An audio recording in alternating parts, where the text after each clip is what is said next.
Oh, hello. This is Wade Frazier. This is April 12th, 2026, 11:11 a.m. So this post is going to be about the topic that I've been involved with for almost 60 years. Um, this can be traced back to my childhood, but it has to do with the Apollo program and the moon landings, and whether they were faked or not. So, so this is and I'm going to try to keep this video relatively short. Again, so I keep it under an hour. We'll see. Um, when I was 7 years old, my father was recruited by NASA to work in Houston's Mission Control Room, and we moved to Houston. Our family moved to Houston in the summer of 1966, and my father worked on the Gemini 11 and 12 missions. And I remember, I think it was the Gemini 12 mission, I think. But anyways, it was about to launch. I remember watching on our TV at home, watching, the steaming rocket as it was about to launch. And that was the first time I really saw my father's day job.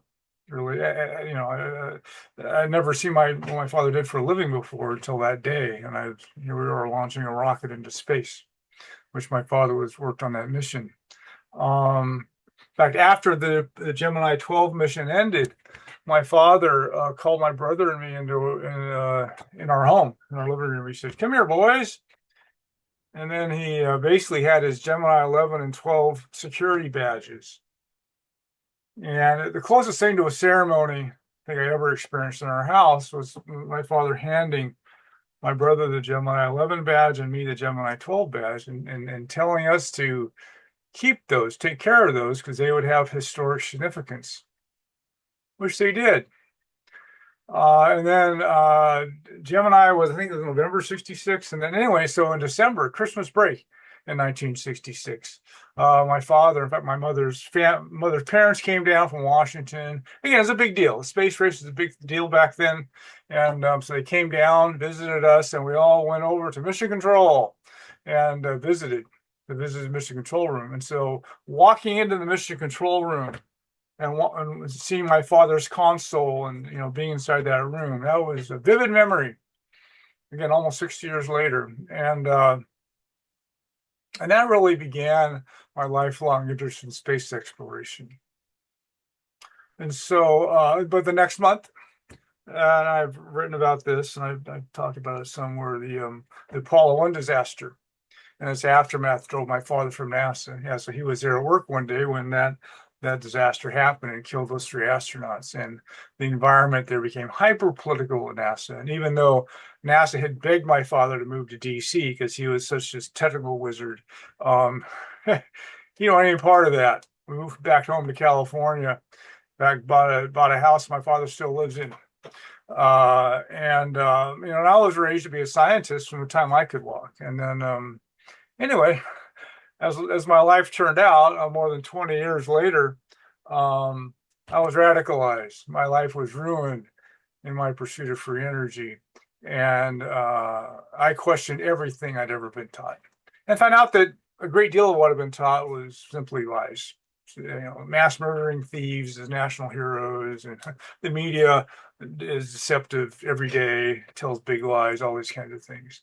And I was studying everything. So I was studying thermodynamics and I mean all sorts of subjects. And about 1991, I got a book called Moongate, and it was the first one. And Moongate was this book that argued that the moon had higher gravity than it was officially presented. And so if that was the case, then the Apollo moon landings were achieved with exotic technology such as maybe anti-gravity.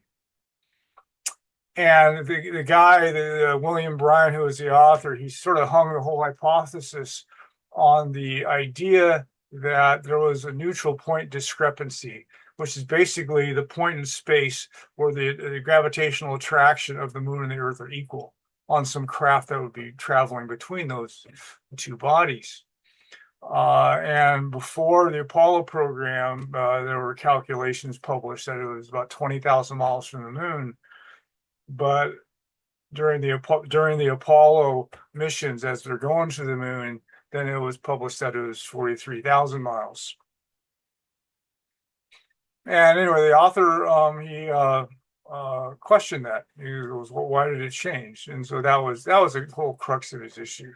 And actually, for years, people would call this guy a kook, et cetera. And I'd ask people, "So where's the guy wrong?"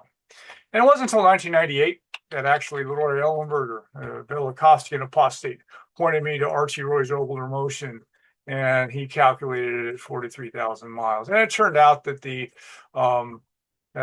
20,000 mile calculation was a little too simplistic, didn't take into account, I think, moon's mass, I believe. But anyway, so the discrepancy really was just two different calculations that were done differently. One was the earlier one was not done correctly, and so once that became clear, then the discrepancy vanished, and so did the Moongate hypothesis vanished at the same time. So that was something that, and by '98, I realized that that was not an accurate hypothesis. Wasn't valid. We'll pause just 1 second. So that was, again, so the Moongate hypothesis, I entertained it for several years before I finally did the work and found that it really wasn't a valid hypothesis. And that was the first book I encountered. And again, the Moongate didn't argue for fake moon landing. That wasn't what it was about. It was about just the stuff being covered up. And then the first book I did encounter, though, that argued for that was by a guy named Bill Casing. And he worked in the space program in the 60s with a security clearance. And he was the first book I saw that said, yeah, the moon landings were faked. And Casing really didn't produce any compelling evidence, but he did point out a lot of the secrecy that surrounded the Apollo program, which was true. So my father had to get a top secret security clearance to work there, mission control. When Brian Alert became an astronaut, same thing, had to get a top secret security clearance. It was definitely a Cold War project. And so anyway, so there was a lot of secrecy around it. And so this is something that was, in fact, a lot of that kind of secrecy is what gives rise to such conspiracy theories as fake moon landings. So, but conspiracy theories aren't necessarily inaccurate. It's kind of an epithet today, but yeah, theories are theories, conspiratorial or otherwise, and so they all can be tested the same way. What's the evidence for or against such theories? Can they be falsified? Again, the scientific approach, scientific scholarly approach can be applied to all these kind of subjects. The problem is there's a lot of secrecy, a lot of the evidence isn't available. And that gives fodder for conspiracists of imagining what may be being covered up. And a lot is. But as we'll get to here, fake moon landings is not one of those areas. I later learned that, John Kennedy actually tried to end the space race by proposing a joint mission to the moon with the Soviet Union, only a few months before he was murdered. And then, as E. Howard Hunt told the original Watergate attorney, JFK was killed over the ET issue. And it actually makes sense to me. And I've written about this and discussed this before. So it could well have been that Kennedy was murdered over that issue. That was a final straw, let's say. And so anyway, in light of those kind of events, it's legitimate to wonder about the moon landing. In fact, Stephen Greer, he alleges that Armstrong and Aldrin encountered ETs on the moon, and actually the story that Greer tells, which I've seen it numerous times. In fact, in the free energy field, we see this is where the silence is enforced by threatening to kill families. And so Armstrong and Aldrin were basically, according to Greer, they were told that if you talk, we will kill your families. So, and I've heard this around free energy and alternative energy and ET stuff. And so this is a standard tactic that I've encountered several times.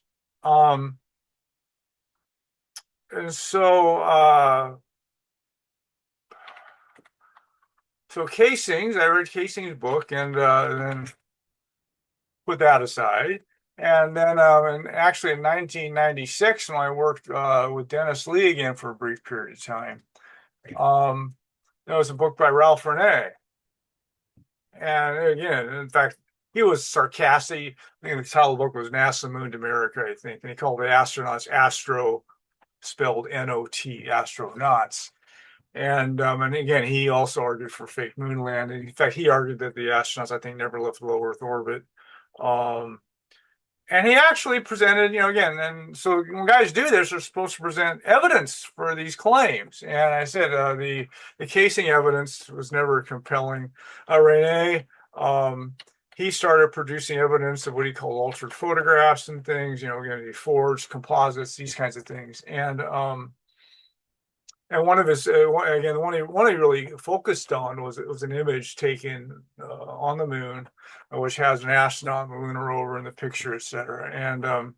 And he said there was a rock in the foreground which actually had a C you could see on it, as if it was a stage prop. And then also he showed that the called reticles are these crosshairs that you can see on the photographs of NASA photos. And one of them, the lunar rover was actually sort of superimposed over the reticle, kind of covered it up. And this was again. So Rene's argument was, well, see, this was a composite image, and this was an error they made in creating their composite image of putting the rover over the reticle. And then he has a thing where a moonwalk by Michael Collins looked like it was a faked image in one of the books and stuff. And anyway, this was a lot of a good chunk of his evidence was that. And then over the years, I gradually understood that. And there's other the reticle anomaly has been produced many times, and shown many times, etc. But what it really showed was that a lot of the images out there in the public domain, even produced by NASA, are not the original generation images. So when you make copies of the original images, then you start getting artifacts introduced. In fact, that sea rock, the C, was actually just a hair that got on. It was on one of the photos that they then photographed. So that's and the reticle, same kind of thing where you do multiple generations. It's white bleeding over the dark, which is a very thin line, and so yeah, you keep doing multiple generations on the original, you're going to introduce those kinds of artifacts. It doesn't mean the original was faked, but it means that they kept doing these multi-generational copies, which would introduce these artifacts. And with people like Rene would seize on as showing these images were fake composites, they weren't. But this is one of the many dead ends that the fake moon crowd would go down. So anyway, yeah, the sea rock, the reticles, none of that was really evidence of fake photographs. It was evidence of multi-generational copies from the original, which I don't know how to say it, a rather innocent thing that NASA would have done uh, to introduce artifacts that people like Rene would seize on, and they call them fake composites. So. Yeah, no, Rene's again, not again. Those were not valid criticisms of Rene's, in my opinion. Another one was that the hypothesis that the radiation past the Van Allen belt would have killed astronauts from solar radiation. Again, back to they never left low Earth orbit because it was uninhabitable past the Van Allen belt for a human. Not true. Rene did the calculation, and it was a really overblown risk. I mean, it certainly was dangerous. So definitely radiation was an issue. In fact, Brian O'Leary, when he was, asked ordered to go to Mars, a Mars mission, again, he was asked to do a 2 year Mars mission, and radiation was going to be definitely the biggest risk of doing that. Well, other than some other mechanical mishap, but the radiation risk from the sun was a real thing. But the astronauts all were only exposed to, passive and alpha radiation for, a week or two at most. So it wasn't, I mean, they actually, I've seen this where some of the equipment, like the helmets and stuff, you could see the radiation damage on their helmets, on their equipment and stuff. So I mean, it's a real risk. But in a couple of weeks, a week or two, the risk was rather low. Although a solar flare aimed at Earth could have definitely killed astronauts, and so on. It was risky. So definitely, radiation was a risk, but it certainly wasn't this 100% lethal risk that Rene argued. Yeah. So anyway, so Renee was another one who stacked up all of his evidence, and there was evidence of again, multi-generational copies of things, but none of that was really the smoking gun of fake moon landings. It was just pointing out this and that, anomaly, or the PR department of NASA getting fast and loose in the editing room with his photographs. Again, multi-generational, this kind of stuff. So they weren't. Again, it was understandable. It was understandable that they're not working with the same one. And then they do stuff like crop out maybe an aspect. So like I think Aldrin on the moon, they cropped out the antenna sticking out, for one of their PR photos. So they cropped it out. They removed it. So they did alter the photograph, but it was for a poster, and so there's just a lot of that. But if you go back to the originals, no, it's all so all the so-called anomalies that Renee would point out were post-production processing and these kind of things had no bearing on the original images. And then the year after I read Renee's book, James Collier made a documentary also making the case for fake moon landings. And he did footage, etc. But Collier's movie, the same thing. All it really demonstrated was that in like the national official movies, yeah, they play fast and loose in the editing room. They interspersed a footage with dialogue from the day after or whatever, And so again, it's the Hollywood aspect of it, but none of it was evidence for fake footage. In fact, one time he misidentified a rock holder as the rover or something. Again, just really amateurish interpretation of mistakes that like Collier made, even though he predicted the likely electoral fraud in Florida that got George Bush II elected in 2000. So these people, how to say this, sometimes they're on the right track and sometimes they're not. And again, it's about the evidence, it's about the scientific approach, scholarly approach. Does the evidence stand up? And so, so Collier's movie again didn't really produce any good evidence of fake moon landings.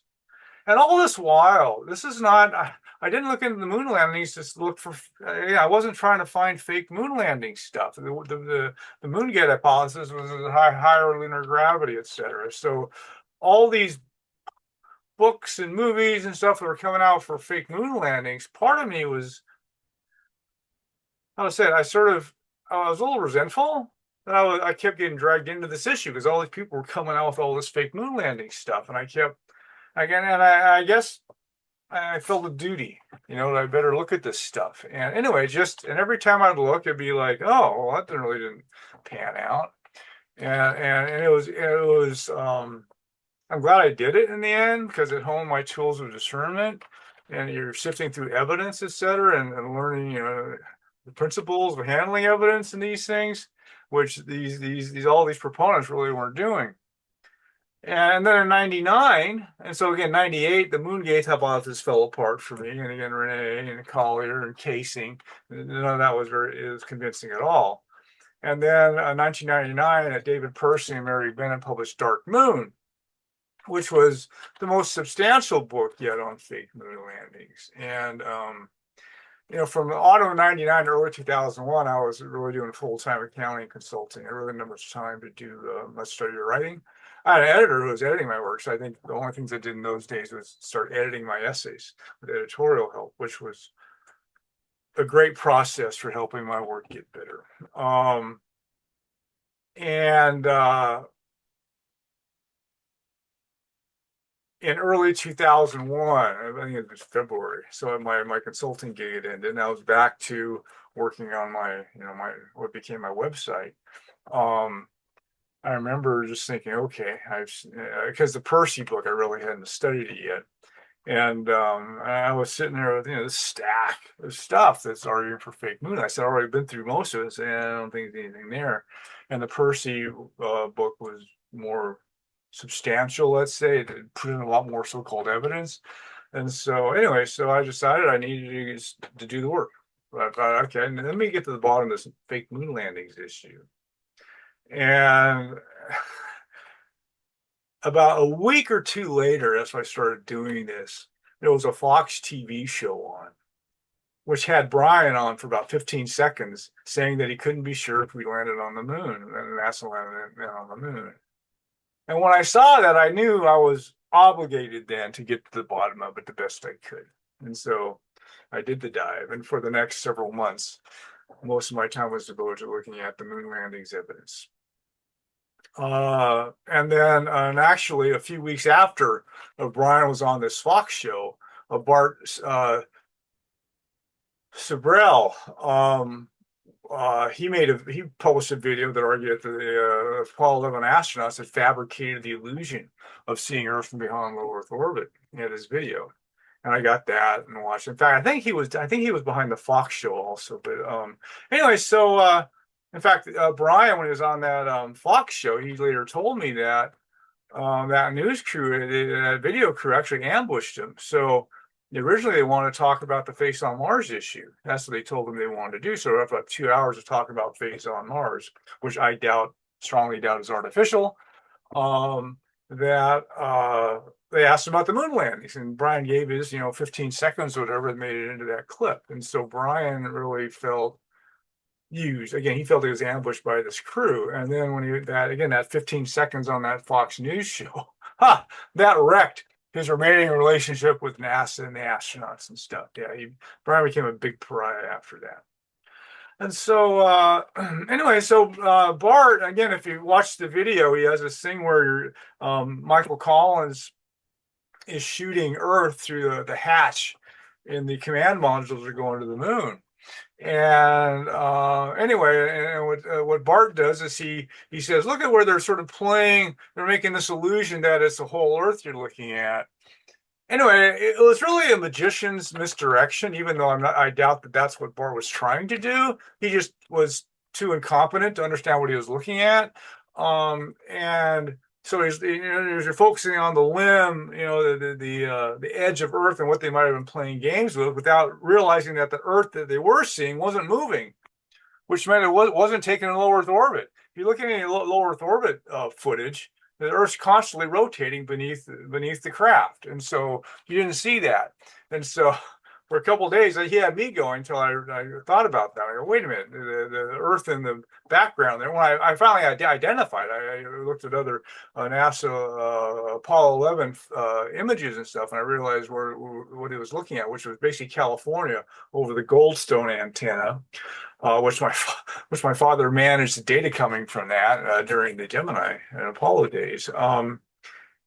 It was when you understood what it was looking at, you realized that Earth wasn't rotating in those images, and it was definitely not taking a low Earth orbit, which was Bart's whole argument that they never left low Earth orbit, certainly don't go to the moon, which was, again, it was false. It was not again, it was a bad interpretation of the evidence by Bart, because he was just a TV guy. He didn't know who he was looking at. And so, but actually I had a 3-hour conversation with Bart one day when I thought he maybe had some.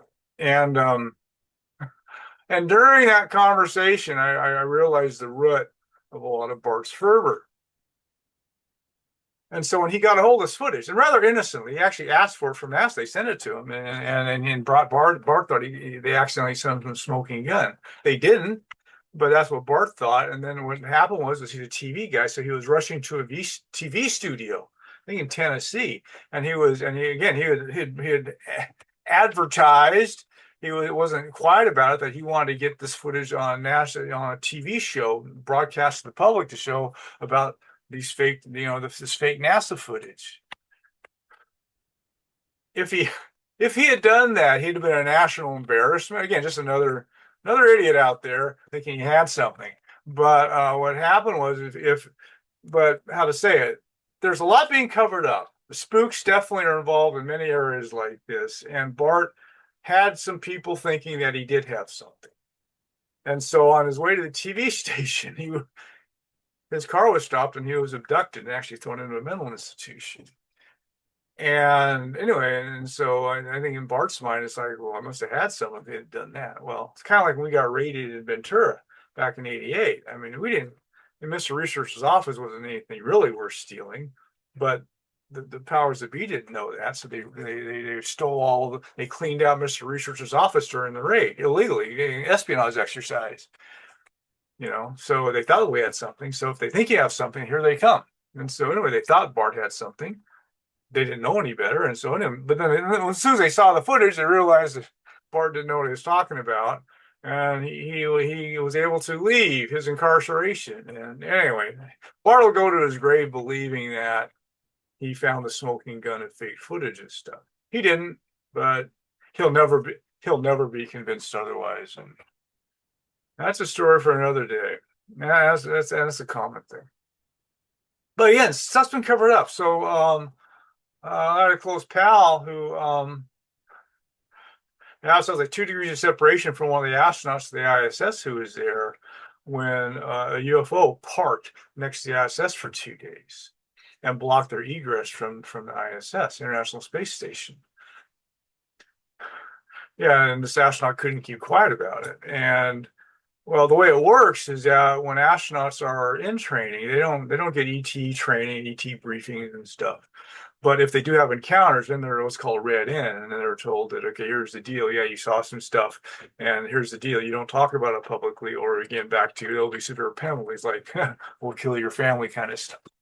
And so, but some people, again, the astronauts didn't sign up for that stuff, and so they would sometimes talk to people close to them. And one of those that got to me, again, 1 degree of separation from that. And so yeah, there's real stuff. Again, Greer alleges that they asked Armstrong and Aldrin encountered ETs on the moon. So yeah, so I think a lot's been covered up. I'm talking about my close friend who was kidnapped and given an underground technology show, which included anti-gravity. So yeah, that's in fact one of Greer's observations about the Apollo program is that we had anti-gravity technology before the Apollo program, so there's no reason they have to do rocket technology to go to the moon. Yeah, I'll buy that. So yeah, and then Greer actually, he's talked a lot about how most of what people see in the skies and the UFOs or UAPs now, Greer says that most of that's human-made stuff. And in fact, when my friend was kidnapped, the people who kidnapped him said the same thing. They said, the stuff you're about to see, people think it's ETs, but it's really just our stuff. So anyway, so this, yeah, the human technologies are primitive imitations of ET tech. That's my understanding of that. So anyway, so in the midst of all that kind of stuff, fake moon landing, okay, let's at least consider for a minute. But as I said, there's no evidence. There's not any as I'll get through before this video is over. I've looked at the evidence a lot, and there's no good evidence that those were fake moon landings at all.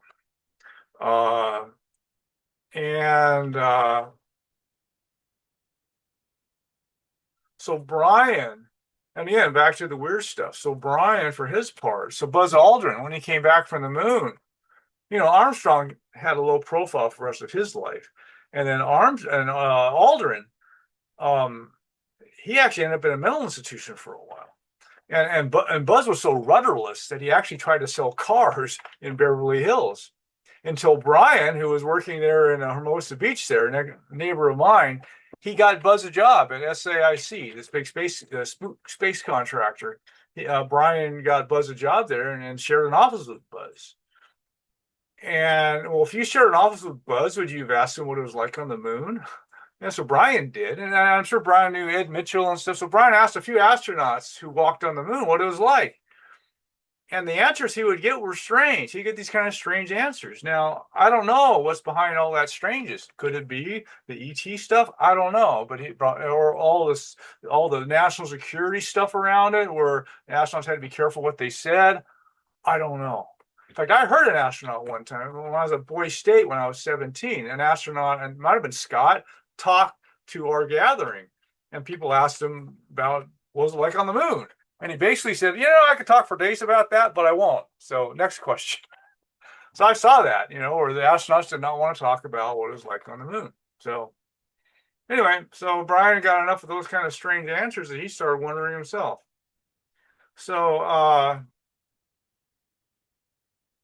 in fact, Brian was never in the camp that said the astronauts never left low Earth orbit. I mean, he never thought that. In fact, there were a lot of ground-based telescopes.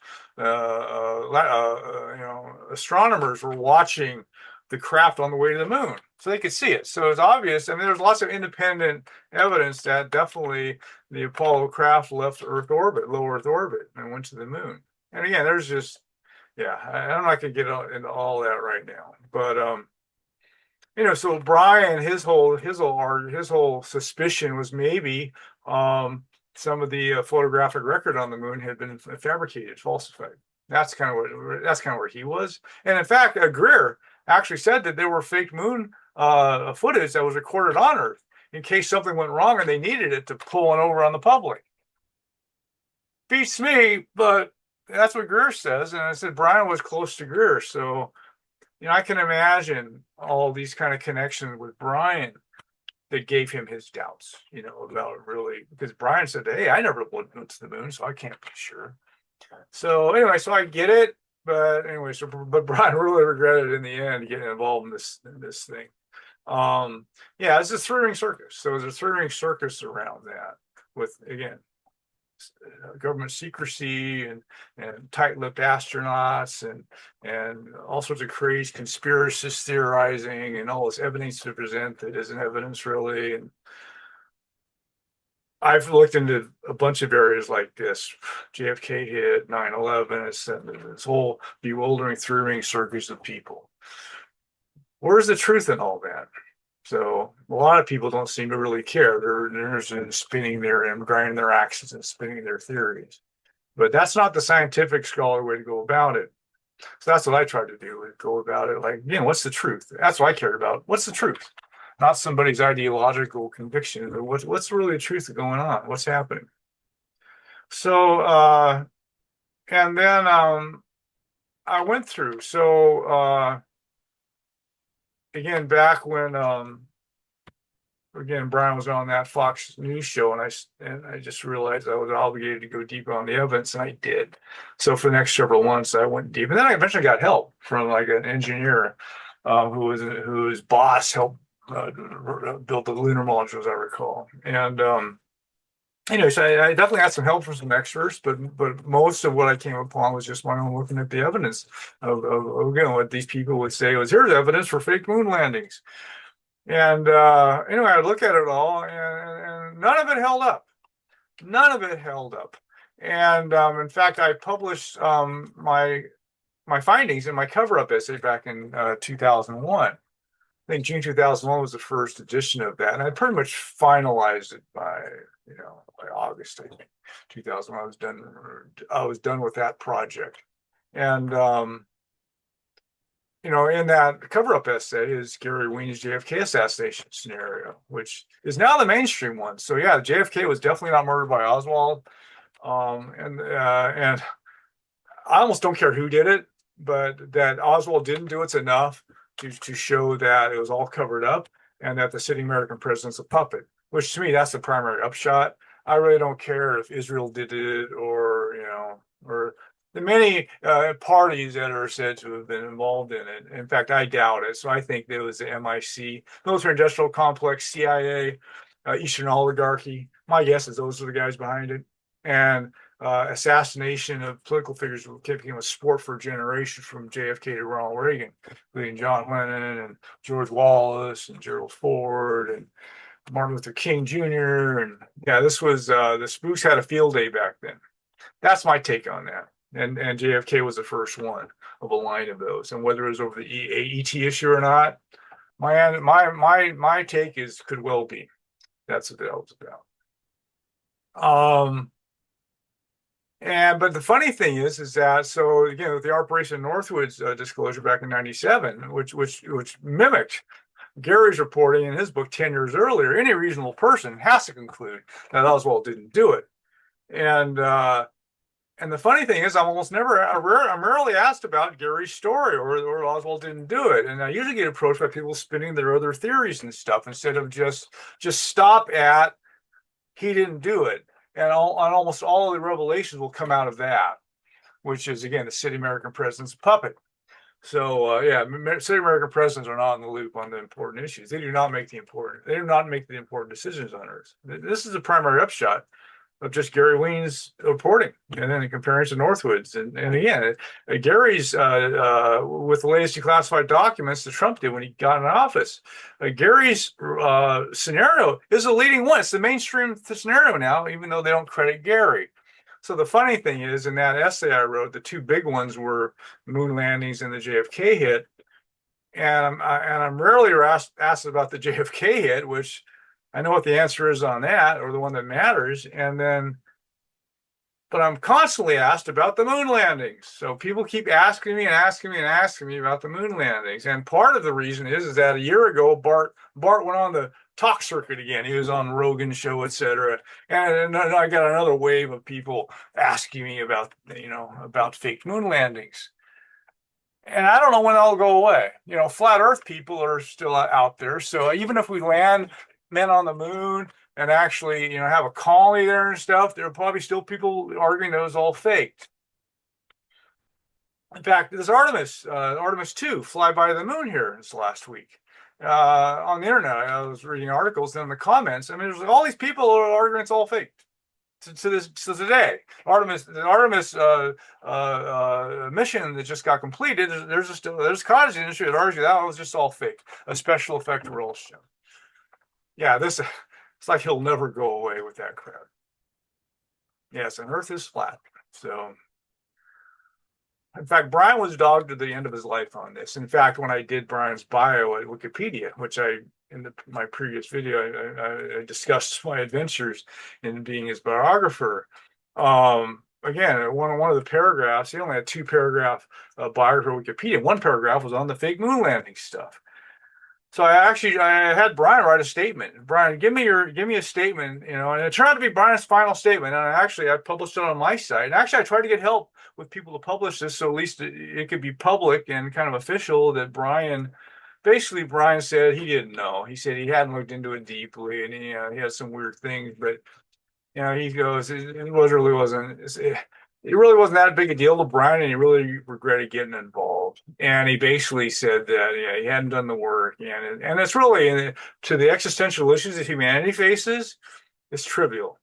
And that's kind of where Brian was at the very end. Is the moon landing is the trivial issue compared to the other existential issues that humanity faces.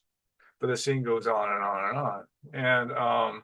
And I'm going to briefly. So I on my essay I went through about 20 of these so-called evidence pieces that people put out there for why the moon landings are fake. And I'm going to go through just a few of those right now. And so one of those was the American flag rippled in the breeze on the moon. And no, there's no footage of that at all.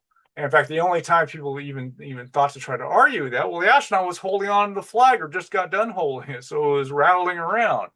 There's no evidence of that.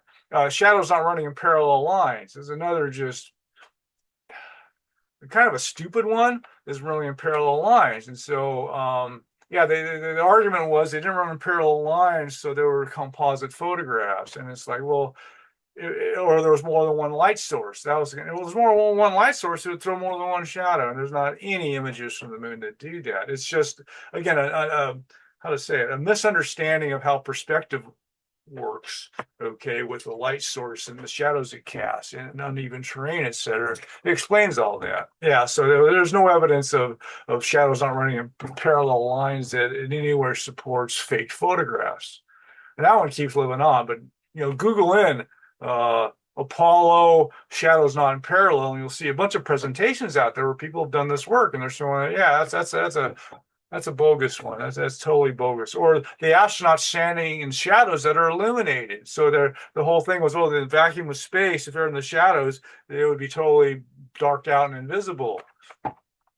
That's not true at all, because if they were there was a sight line from the lunar surface, it would have reflected light onto them.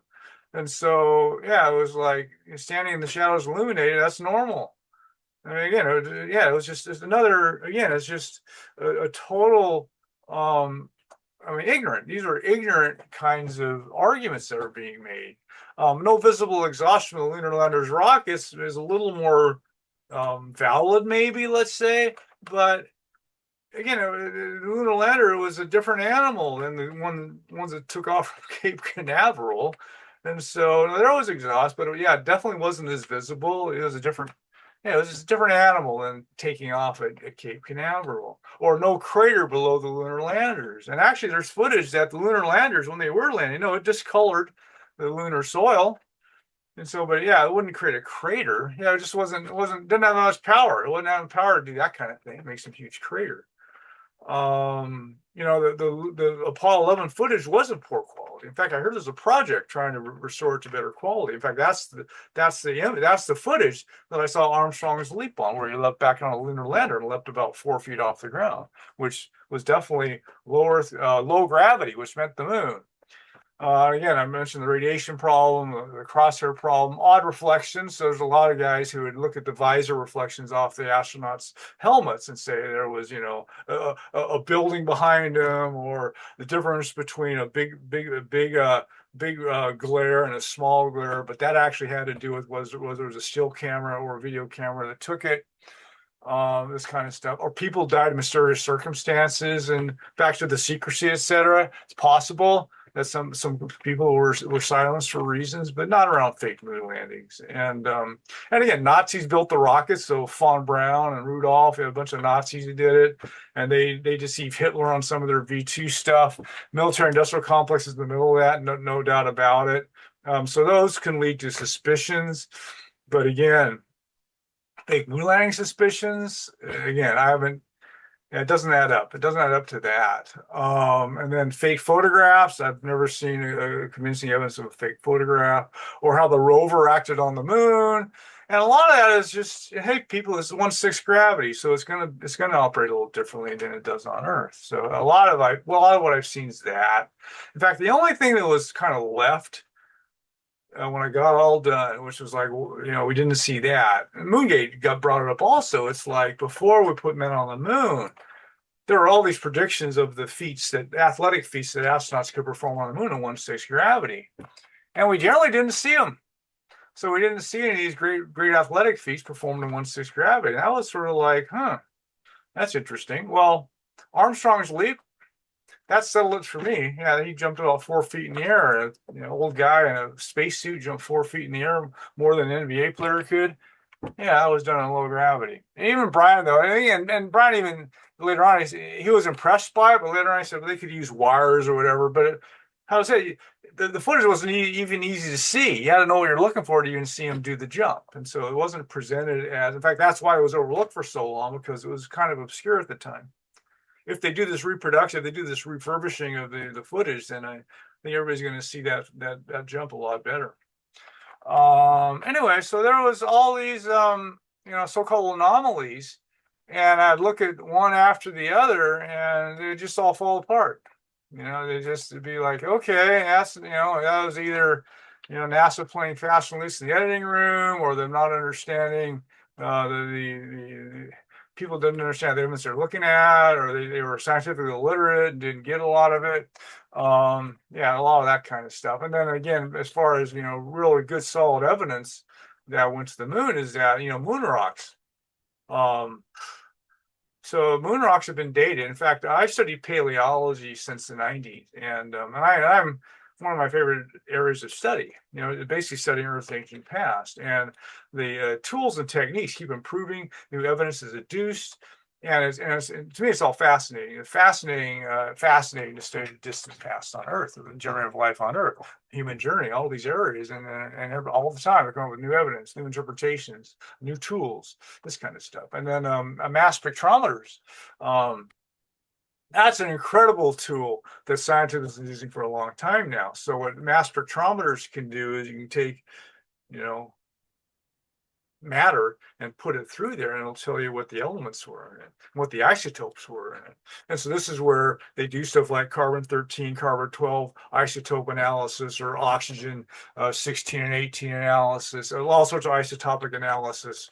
And in fact, radioactive decay, where uranium decays into its daughter elements, lead, etc. The whole science of radioactive dating is to actually look at the products of it and look at what's left, and then how much is left, because they know about half-lives, and they can tell how long ago this rock came into being. And so and then about 30 years ago, like a fossil whale tooth, if they want to do isotopic analysis. We can do isotopic analysis to see if this was this aquatic animal lived in a marine environment or a freshwater environment. Yeah, the isotopic analysis can tell you that stuff with the mass spectrometers. And then back in again over 30 years ago, if a scientist wanted to get his a whale tooth analyzed to see that was a freshwater or saltwater environment, he had to sacrifice the whole tooth to the analysis. That's what they needed. They needed the whole tooth to get enough mass to do their test. Well, today they only need a pinprick. You can barely even see the sample they need now to do the same test. And so these are amazing changes. So anyway, so you take a moon rock, any moon rock, and you can give a pinprick analysis, and it'll have the composition, the atomic composition to support a radioactive age of like 4.5 billion years, which is older than any rocks on Earth. And so they do this today. So yeah, so the moon rocks are they're older than any rocks on Earth, with very robust evidence to that. And so they're not from Earth. Where are they from? Hey, how about the moon? And then in light of that, some people say, well, robots could have brought the moon rocks back from the moon. So it's easy to come up with these wild ideas, but hypothesis doesn't equal evidence. And some wild ideas doesn't mean it actually happened. And so eventually it becomes very reasonable to think that astronauts mined those rocks from the moon and brought them back. So that's how they got here, not because some robot craft did it, because the moon landings were faked, etc. So yeah, so faked images. Oh my God, I've seen so many people try to play the fake image, amateur image analysis. In fact, I know enough to be dangerous, so I try to stay away from amateur image analysis, but I've seen so much amateur image analysis to try to make the case for, fake lunar photographs and stuff. And there are thousands upon thousands of lunar photographs and footage. In fact, when the lunar modules or the command module was orbiting the moon, they took footage for like days, of orbiting the moon. So there's bazillions of images of footage from the moon, from being on the moon, from being orbiting the moon and stuff, and to say that's all faked, yeah, it's just nutty in my opinion. Try to argue all that's fake. Now, I've never seen one piece of evidence to try to say that's a faked image that ever stood up to analysis, ever. Nothing's ever stood up. And so this is just more of what I went through, trying to, and I'm glad I did it because it really honed my tools of discernment and really showed me how to approach these issues. And so I said, Bart had me go over a couple of days. There were times I'm like, what about that? But then you keep going after the evidence and examining it and thinking about it, and you go, okay, that doesn't make any sense. Really, that's not good evidence of fake moon landing. So I said, nothing ever held up. I said and again, in the 25 years since then, people keep approaching me with, again, shadows not in parallel or whatever, and it's like none of it's held up. And people just do some work, and I've laid out my evidence. If people do the work, they will come to the same conclusions. That the Apollo moon landings really happened. They really brought back moon rocks that are older than any rocks on Earth, and that's the standard answer. Now, maybe they did encounter ETs on the moon. Maybe they did. Again, definitely stuff's being covered up, but fake moon landings is not one of those areas. And so the fringes, and this is a good example, just the fringes. The fringes are filled with stuff like this. Again, Paul is dead, or flat Earth, or all these things, and people present their so-called evidence for their positions. And again, people can, what I found is that people can believe anything, justify anything. People can. QAnon with the Trump thing, that fantasy that he was some white knight on a steed or whatever. That's a recent example of it. And again, I've seen it. In fact, I've been attacked. Mr. Skeptic, when he attacked me, he had this laundry list of 20-point bullet point list of Dennis. That Dennis was such a criminal, etc. And again, I lived through this 20 points, and it was all BS. It was all lies and half truths, And so this is, and again, but they avalanche you with their 20 talking points or 40 talking points, and they think they can overwhelm the readers to buy their position. It's a common tactic. Well, I've done the work on enough of these to realize that when people give you your 20-point laundry list, you go through one or two and it falls apart. Then the whole thing's probably bogus. So, and again, there isn't secrecy, and there's global elites, and there's anti-gravity and free energy tech, and most likely an ET presence. All those things are probably true, but it doesn't mean that everything these people come up with is, Trump the hero at QAnon or whatever. It doesn't mean that stuff's legit. And so, anyway, so in the end, I'm glad I did it. It was, how to say it, was it rewarding to finally go, hey, yes, I know for sure that we landed men on the moon? Really, it's a pretty nutty fringe that argues that in the first place. And so, you know, in the end, it's like, what did I really find out that was worthwhile? And there wasn't anything in the end. I guess for me, it was about how you look at evidence, how you play the game of being a scholar and looking at evidence and weighing it and coming to your conclusion. And so that was really, I think, if there was anything positive came out of my Apollo program investigations, it was that. And again, stuff was covered up. Astronauts have been threatened. Astronauts were, cornered in the ISS by a UFO. These kind of things, which may or may not have been ET. I don't know, but it was definitely something was up there blocking their egress for a couple of days, which the public will never be told about officially. And again, so yeah, people can believe anything, just like anything. Trans craze is another one. Yeah, mammals can't change their sex. Men can't become women, but this is an article of faith on the left that they can. And people who stand up for being, hey, there's such a thing as really women, like J.K. Rowling, she's vilified to this day for saying that women really exist and men shouldn't be in women's bathrooms and locker rooms and prisons. Duh. And so anyway, this insanity is in all directions, in every direction, left, right, mainstream. And again, that was one of the universal characteristics of humanity is every society has manifestly false beliefs. And so I've just seen so many of them in my society. There's just kind of craziness all over. In the meantime, we have existential risks that we're facing right now, which is, as Chomsky wrote, is the nuclear war and global warming. Those are the two biggest existential threats we face. And free energy eliminates both. How about that? So for me, it's like there's far more important issues to deal with than fake moon landings or whatever. And that's what Brian, again, his final statement that I published. Yeah, he said we have bigger fish to fry than whether the moon landings are faked or not. And so, and that's my stance. It's like but I keep getting asked about it. So, impatience is my Achilles heel. So, I've been getting to work on that character defect my whole lifetime now, as I keep getting approached by people wanting to know if the moon landings were faked, etc.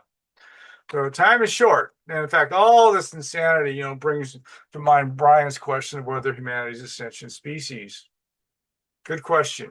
And time is short for humanity to demonstrate it before we meet our own demise at our own hand. So, but again, I have a feeling that this fake moon landing thing, even if we put a space colony on the moon, I think there are people out there like the flat earthers who will keep to their dying breath, keep asserting that the moon landings were faked. Yeah, I don't know what short of them going to landing on the moon themselves. Maybe if they went to the moon themselves, they would now. Maybe that's what it'd take for them to believe it. Maybe that's what it'd take. And so, I call it naive positivism. And there's a lot of that. There's a lot of naive positivism out there. Skeptics are good at that. So they don't do it towards the moon landings, but there's a lot of issues where I see this naive positivism where people just, they keep their eyes closed as much as possible to the evidence to assert their positions because they just know. Again, like Bart. And yeah, I said his abduction wasn't pretty, wasn't fun, and it affected him. And he'll go to his grave thinking that he found fake footage.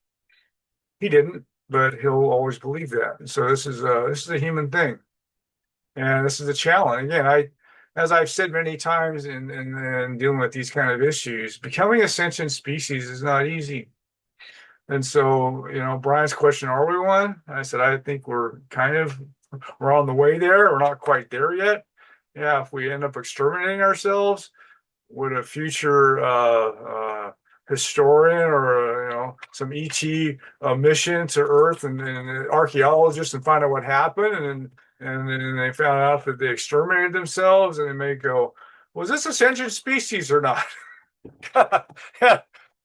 And I don't know what the answer is. So hopefully we can demonstrate our sentience and our integrity and turn the corner as a species. And the fifth epoch can dawn, and we live in a world of abundance, where abundance and love reign instead of scarcity and fear.